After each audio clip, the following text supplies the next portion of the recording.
WhatsApp নির্দেশে কোনো ভুল নেই, কাজের সুবিধার জন্যই হোয়াটসঅ্যাপে নির্দেশ। বক্তব্য সিইও দফতরের। আরও একবার জানাই আপনাদের, হোয়াটসঅ্যাপ নির্দেশে কোনো ভুল নেই, কাজের সুবিধার জন্যই হোয়াটসঅ্যাপ নির্দেশ। বক্তব্য সিইও দফতরের।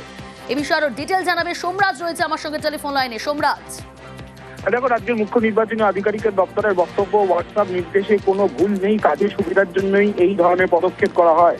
এবং হোয়াটসঅ্যাপ নির্দেশ নিয়ে ইতিমধ্যে জেলা শাসকদের একটি বার্তাও রাজ্যের মুখ্য নির্বাচনী আধিকারিকের দপ্তর দিয়েছে, যেখানে বলা হচ্ছে তাৎক্ষণিক সুবিধার জন্য হোয়াটসঅ্যাপে কিছু নির্দেশ দেওয়া হয়। কোনো জেলা শাসকদের যদি কোনো আপত্তি থাকে তাহলে তিনি তা জানাতে পারেন, তবে নিয়ম মোতাবেক প্রথমে তাকে নির্দেশ পালন করতে হবে এবং তারপর তিনি লিখিত নির্দেশ চাইতে পারেন। যদি কোনো জেলা শাসক লিখিত নির্দেশ চান হোয়াটসঅ্যাপ নির্দেশের, তাহলে তিনি লিখিত নির্দেশ পেয়ে যাবেন। কিন্তু রাজ্যের মুখ্য নির্বাচনী আধিকারিকের দপ্তরের বক্তব্য, হোয়াটসঅ্যাপ নির্দেশ নিয়ে কোনো জেলা শাসক কোনো আপত্তি জানাননি।